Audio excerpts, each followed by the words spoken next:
Hello दोस्तों, स्वागत है आप सभी का 3M क्लासेस में।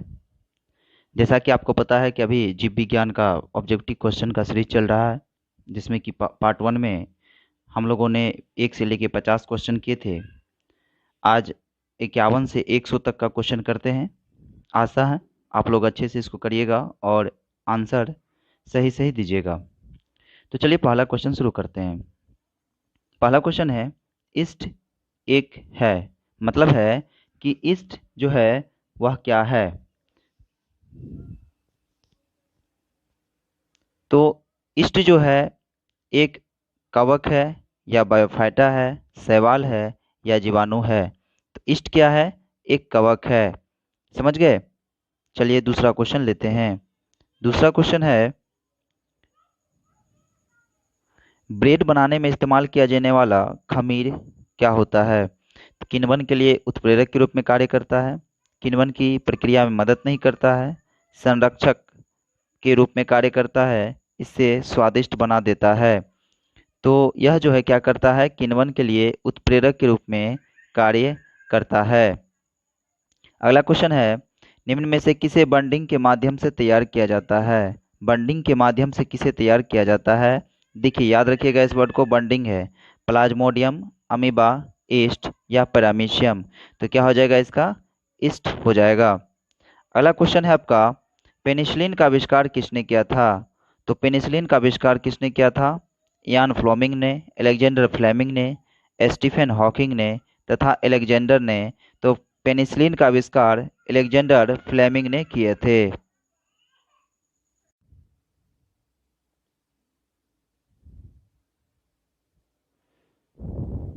अगला क्वेश्चन है आपका, प्रतिजीव पेनिसिलिन किससे प्राप्त होता है? कृत्रिम प्रोसेस से, एक जीवाणु से, कवक से, विषाणु संक्रमित कोशिकाओं से। तो प्रतिजीव पेनिसिलिन जो है यह किससे प्राप्त होता है? कवक से प्राप्त होता है। चलिए नेक्स्ट क्वेश्चन देखते हैं। एफ्ला विष किससे बनता है? एफ्ला विष जो होता है यह किससे बनता है? कवक से, जीवाणु से, शैवाल से या विषाणु से। तो एफ्ला जीव जो बनता है यह किससे बनता है? कवक से बनता है। नेक्स्ट क्वेश्चन है, खुजली का रोग जो होता है, रोग स्केबीज का कारण निम्नलिखित में से कौन सा होता है? मतलब हुआ कि खुजली का जो रोग होता है उसका कारण क्या है? स्केबीज है। तो यह स्केबीज का जो है कारण क्या है? जीवाणु, कवक, सूक्ष्म कीट या प्रोटोजोआ। तो इसका क्या कारण है? इसका कारण कवक ही होता है, फंगस जो होता है जब वो खुजलाने लगता है। नेक्स्ट क्वेश्चन है आपका, लाइकेन जो एक नग्न चट्टान पर भी पारिस्थितिक अनुक्रम को प्रारंभ करने में सक्षम है, वास्तव में किनके सहजीवी सहचर्य हैं? मतलब क्वेश्चन एक ही चीज़ है कि लाइकेन जो है किनके सहजीवी सहचर्य हैं। तो लाइकेन जो है किसके है? शैवाल और जीवाणु के, शैवाल और कवक के, जीवाणु और कवक के, कवक और मौस के। तो लाइकेन जो है यह शैवाल और कवक के सहचर्य और सहजीवी हैं। नेक्स्ट क्वेश्चन है आपका, चट्टानी स्तरों पर लाइकेन विकास को क्या कहते हैं? मतलब चट्टानी स्तर पर जो लाइकेन का विकास होता है उसे क्या कहते हैं? कॉर्टिकॉल्स, टेरिकॉल्स, लिग्निकॉल्स या सेक्सिकॉल्स। तो क्या बोलते हैं इसको? सेक्सिकॉल्स बोलते हैं। नेक्स्ट क्वेश्चन है, लिटमस अम्ल क्षार सूचक प्राप्त होता है। लिटमस अम्ल जो होता है वह क्षार सूचक प्राप्त होता है कहाँ से? जीवाणु से, लाइकेन से, विषाणु से या इनमें से कोई नहीं। तो यह किससे प्राप्त हो रहा है? लाइकेन से प्राप्त हो रहा है। अगला क्वेश्चन है, निम्नलिखित में से कौन प्रदूषण संकेतक पौधा होता है? शैवाल, कवक, लाइकेन या फर्न। तो प्रदूषक प्रदूषण संकेतक पौधा जो होता है वह कौन सा होता है? लाइकेन होता है। यह प्रदूषण का संकेतक करता है। अगला क्वेश्चन है आपका, आयोडीन किससे प्राप्त होती है? मतलब आयोडीन जो है वह किससे प्राप्त होती है? स्पायरोगैरा से, लेमिनेरिया से, उडोगोनियम से, ग्रेसिलेरिया से। तो ये जो आयोडीन होता है यह किससे प्राप्त होता है? लेमिनेरिया से। ये समुद्र के अंदर एक हरा हरा रंग का क्या होता है? पौधा होता है। अगला क्वेश्चन है, शैवाल विज्ञान किसका अध्ययन है? शैवाल विज्ञान जो है किसका अध्ययन है? कवक का, शैवाल का, जीवाणु का या लाइकेन का? तो ये तो आसानी से आप बता सकते हैं कि शैवाल विज्ञान विज्ञान किसका अध्ययन है? शैवाल का अध्ययन है। निम्न में से कौन सा स्वपोषित है? तितली, शैवाल, मशरूम या टिड्डा? तो स्वपोषी के बारे में पूछा है कि कौन सा स्वपोषी है। तो देखिए, जो स्वपोषित का अर्थ क्या होता है? जो जीव स्वयं अपने आप पर निर्भर होता है वह क्या होता है? स्वपोषित होता है। तो ये क्या हो जाएगा? शैवाल हो जाएगा। ये मशरूम देखिए पौधा ही है, लेकिन यह मृतजीवी पर उगने वाला पौधा होता है।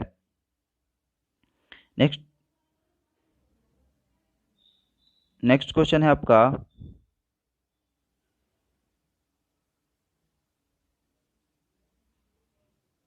निम्नलिखित में से किसे सामान्यतः पॉड सिल्क कहा जाता है? पॉड सिल्क किसे कहा जाता है? जरा बताइएगा, ये पॉड सिल्क किसे कहा जाता है? राइजोपस, ईस्ट, येलोथ्रिक्स या एस्पायरोगायरा? तो किसे कहा जाता है? ये एस्पायरोगायरा को पॉड सिल्क कहा जाता है। चलिए अगला क्वेश्चन देखते हैं।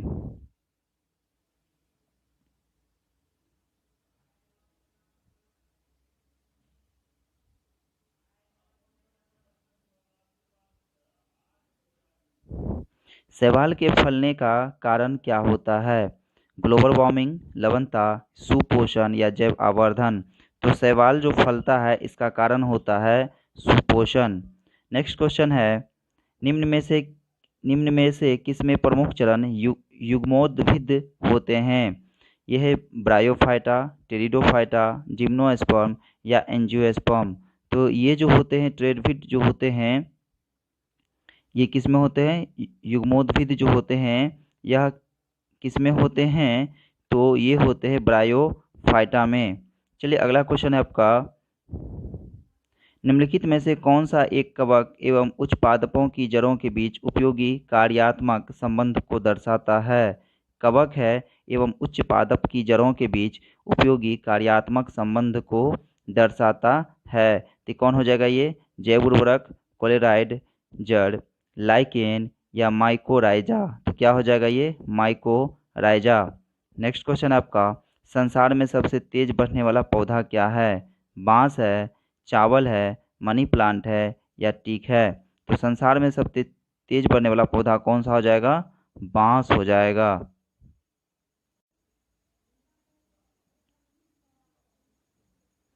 चलिए दोस्तों अगला क्वेश्चन लेते हैं।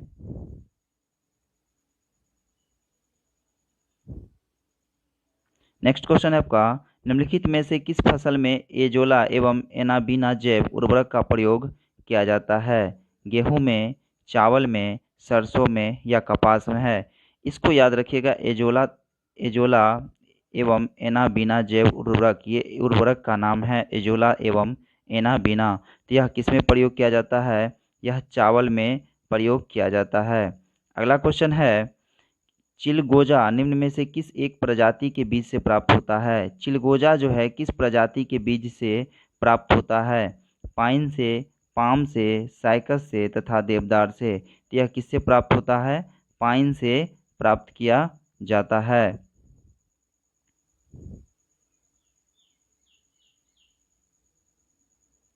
अगला क्वेश्चन देखिएगा, सबसे लंबा जीवित वृक्ष कौन सा है? यूकेलिप्टस, सिकोया, देवदार या परनांग? तो ये सबसे लंबा जीवित वृक्ष में भी कौन सा है? जीवित वृक्ष है। समझ गए कैसा है? जीवित है। तो ये क्या हो जाएगा? सिकोया हो जाएगा। नेक्स्ट क्वेश्चन है आपका,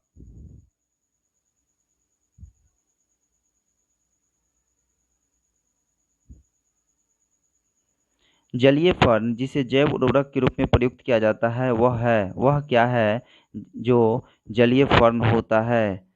साल्विनिया, एजोला, मार्सिलिया, टेरिडियम? तो वह क्या होता है? एजोला होता है। अगला क्वेश्चन देखिएगा, अगला क्वेश्चन है आपका, निम्न में से कौन सी बात अनावृत बीजी के बारे में सच नहीं है? प्रमुख चरण सेप्रोफाइट्स होता है, संवहनी बंडल अनुपस्थित होते हैं, बीजाणु हेट्रोस्पेरस होते हैं, फूल अनुपस्थित होते हैं? तो ये क्या होता है? इसमें संवहनी बंडल अनुपस्थित होते हैं। अगला क्वेश्चन है, सहचर कोशिकाएं निम्नलिखित में से किसमें सहचर्य कोशिकाएं निम्नलिखित में से सिर्फ किसमें हैं? ब्रायोफाइटा में, टेरिडोफाइटा में, एंजियोस्पर्म में या जिम्नोस्पर्म में? तो किसमें होते हैं कौन से सहचर्य कोशिकाएं? यह होता है एंजियोस्पर्म में। नेक्स्ट क्वेश्चन है, दालें पादपों के स्कूल से प्राप्त होती है, मतलब दाल जो है वह पादप के किस कुल से प्राप्त किया जाता है? लिलिएसी, साइकेडेसी, लेग्यूमिनोसी, कवक? तो किससे प्राप्त किया जाता है? लेग्यूमिनोसी से प्राप्त किया जाता है। नेक्स्ट क्वेश्चन है आपका,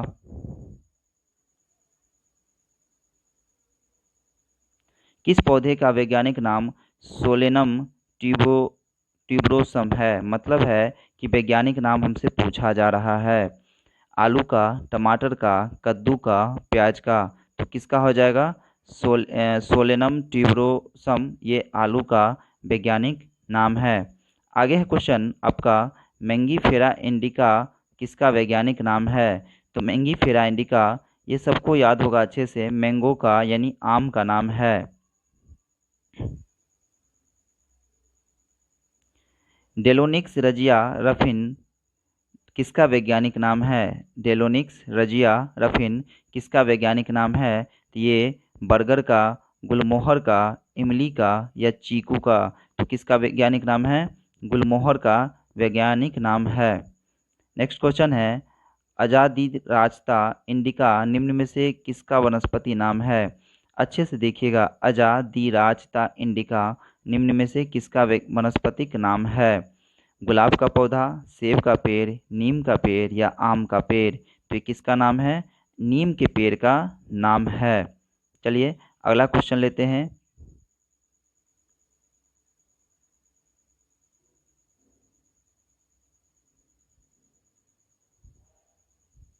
अगला क्वेश्चन है, अजादिराच्ता इंडिका निम्न में से किसका वनस्पतिक नाम है? गुलाब का पौधा, सेब का पेड़, नीम का या आम का? तो ये किसका वनस्पतिक नाम है? ये आता है नीम का। नेक्स्ट क्वेश्चन है आपका, आर्टोकार्पस इंटीग्रा का वैज्ञानिक नाम क्या है? आर्टोकार्पस इंटीग्रा का वैज्ञानिक नाम क्या है? अमरूद है, अनानास है, सिल्वर ओक है या कटहल है? तो किसका वैज्ञानिक नाम है? कटहल का वैज्ञानिक नाम है। नेक्स्ट क्वेश्चन है, कुछ जड़ें जिन्हें डैश कहा जाता है वे मूल के अलावा किस अन्य अंग से उत्पन्न होती है? मतलब पूछ रहा है, कुछ जड़ें हैं जो मूल के अलावा जो अन्य अंग से उत्पन्न होती है उसे क्या कहा जाता है? मुख्य जड़, आस्मिक जड़, रेशेदार जड़ या लट्ठा जड़? तो क्या कहा जाता है उसे? आस्मिक जड़ कहा जाता है। अगला क्वेश्चन है, निम्नलिखित में से कौन से पादपों का मुख्य अवशोषक अंग है? पादप का जो मुख्य अवशोषक अंग होता है वह कौन सा है? जड़, पत्ती, केवल जड़ और पत्ती, जड़, पत्ती और बल्ब? तो पादप का जो अवशोषक मतलब अवशोषण करने वाला अंग होता है वह कौन सा होता है? तो केवल जड़ होता है। चलिए अगला क्वेश्चन देखते हैं, मूली किसका उदाहरण है? ये मूली जो है यह किसका उदाहरण है? गट्ठा का, जड़ का, कंद का या फल का? तो मूली किसका उदाहरण है? जड़ का। देखिए जो सीधा होता है, जैसे मूली है, गाजर है, ये सभी सीधे नीचे चला जाता है। तो ये जो सीधे नीचे चला जाता है वो किसका उदाहरण हो जाएगा? जड़ का उदाहरण हो जाएगा। अगला क्वेश्चन है आपका, निम्नलिखित में से क्या तने का रूपांतरण नहीं है? मतलब तने का रूपांतरण क्या नहीं है? प्याज का बल्ब, अरबी का घनकंद, शकरकंद, काकंद, आलू का कंद? तो निम्नलिखित में से क्या तने का रूपांतरण नहीं है? तो यह हो जाएगा शकरकंद का कंद। ये क्या है? जड़ का रूपांतरण है, तने का रूपांतरण नहीं है।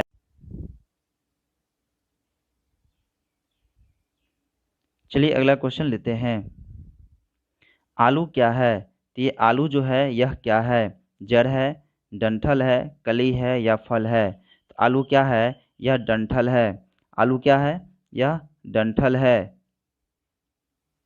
नेक्स्ट क्वेश्चन है, निम्नलिखित में से कौन सा रूपांतरित तना है? गाजर, शकरकंद, नारियल या आलू? तो रूपांतरित तना का जो प्रकार है यह क्या है? आलू है। देखिए आलू यहाँ पे 86 नंबर में क्या था, आलू क्या है, यह डंठल है, और यहाँ आलू है, तो आलू किसका रूपांतरित रूप है, आलू तना का रूपांतरित रूप है।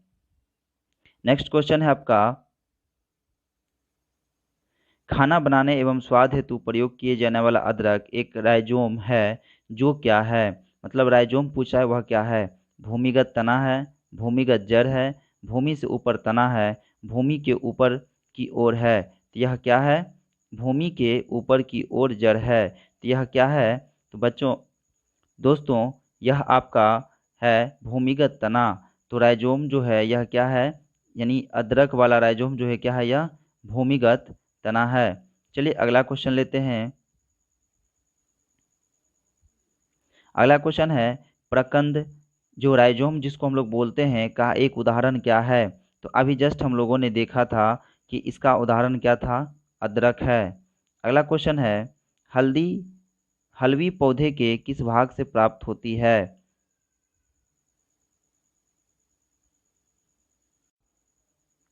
अगला क्वेश्चन है, हलवी पौधे के किस भाग से प्राप्त होती है, तो ये किससे प्राप्त होती है, तना से प्राप्त होती है। नेक्स्ट क्वेश्चन है आपका, हल्दी के किस भाग से हल्दी पाउडर प्राप्त किया जाता है, सुखाया हुआ प्रकंद से, सुखाया हुआ मूल से, सुखाया हुआ फल से एवं बीज से। तो सुखाया हुआ प्रकंद से जो क्या होता है, हल्दी के पाउडर प्राप्त किए जाते हैं। दोस्तों यह हलवी न हो के यह भी हल्दी ही होगा। हल्दी पौधे के किस भाग से प्राप्त होती है, तो यह प्राप्त होती है तना से। अगला क्वेश्चन है आपका, किस पादप में तना संचयन तथा चिरकालिकता का कार्य करता है, किस पादप में तना संचयन तथा चिरकालिकता का कार्य करता है, तो ये किस में कार्य करता है, शकरकंद में, प्याज में, हल्दी में या टमाटर में। तो किस में कार्य करता है, यह हल्दी में कार्य करता है। काली मिर्च का पौधा क्या है, काली मिर्च का पौधा झाड़ी है, छोटा वृक्ष है, लता है या पेड़ है। तो काली मिर्च का जो पौधा होता है यह क्या है, बेल यानी लता है। अगला क्वेश्चन है, प्याज में खाद्य भाग होता है, मतलब प्याज का जो खाने वाला भाग होता है वह क्या होता है, मांसल पर्ण, जड़, तना या पुष्प। तो किसको खाते हैं हम लोग, मांसल पर्म को, मतलब मांसल रचना जो प्याज का होता है उसे हम लोग खाते हैं। नेक्स्ट क्वेश्चन है, प्याज में खाद्य पदार्थ किस रूप में संचयित होता है, तो खाद्य पदार्थ जो है किस रूप में संचयित होता है, सेलुलोज के रूप में, प्रोटीन के रूप में, स्टार्च के रूप में या शर्करा के रूप में। तो किस रूप में रहता है, यह सेलुलोज के रूप में रहता है। नेक्स्ट क्वेश्चन है, निम्नलिखित में से कौन सा एक हरे पत्ते का प्राथमिक कार्य नहीं है, हरा पत्ता का जो प्राथमिक कार्य है कौन सा नहीं है, आहार का निर्माण, गैसों का विनिमय, जल का वाष्पन या खाद्य और जल का चालन। तो हरे पत्ते का प्राथमिक कार्य जो है वह खाद्य और जल का चालन नहीं है। आहार का तो निर्माण करता है, जल का वाष्पन भी होता है तथा गैसों का विनिमय भी होता ही है। नेक्स्ट क्वेश्चन है, एक वास्तविक फल निम्नलिखित में से किसमें निर्दिष्ट होता है, जब पुष्प का केवल पुष्पासन वृद्धि करता है और एक फल में विकसित होता है, जब पुष्प का केवल पुष्पधर एक फल में विकसित होता है, जब फल की उत्पत्ति पुष्प के केवल बाह्य दलपुंज से होती है, जब पुष्प का केवल अंडाशय फल में विकसित होता है। तो क्या होता है, जब पुष्प का केवल अंडाशय फल में विकसित होता है तो वास्तविक फल का निर्माण होता है। एक अक्ष या तने पर पत्तियों की व्यवस्था को क्या कहा जाता है, एक अक्ष या तने पर पत्तियों की व्यवस्था को क्या कहा जाता है, फाइलोटैक्सी, वर्नेशन, वेनेशन, फाइटोटैक्सी। तो ये जो बोला जाता है ये क्या बोला जाता है, फाइलोटैक्सी बोला जाता है। आगे है, घट घटपर्णी के निम्नलिखित भागों में से कौन सा एक घट है, घट के रूप में रूपांतरित होता है, स्तंभ, पत्ता, अनुपर्ण या पर्णवित। तो ये किस में रूपांतरित होता है, पत्ता में रूपांतरित होता है। अगला क्वेश्चन और इस सेशन का लास्ट क्वेश्चन है कि पादप ऊपर चढ़ते हैं किस प्रकार से? प्रतान के द्वारा, शाखाओं के द्वारा, स्त्री केसर के द्वारा या जड़ों के द्वारा। तो पादप जो ऊपर चढ़ते हैं यह किसके द्वारा चढ़ते हैं?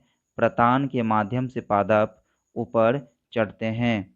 तो दोस्तों यह था आपका जीव विज्ञान ऑब्जेक्टिव सीरीज का 100 क्वेश्चन। इसके आगे फिर कल नेक्स्ट क्लास में हम लोग फिर 50 क्वेश्चन का सीरीज देखेंगे। तब तक के लिए धन्यवाद।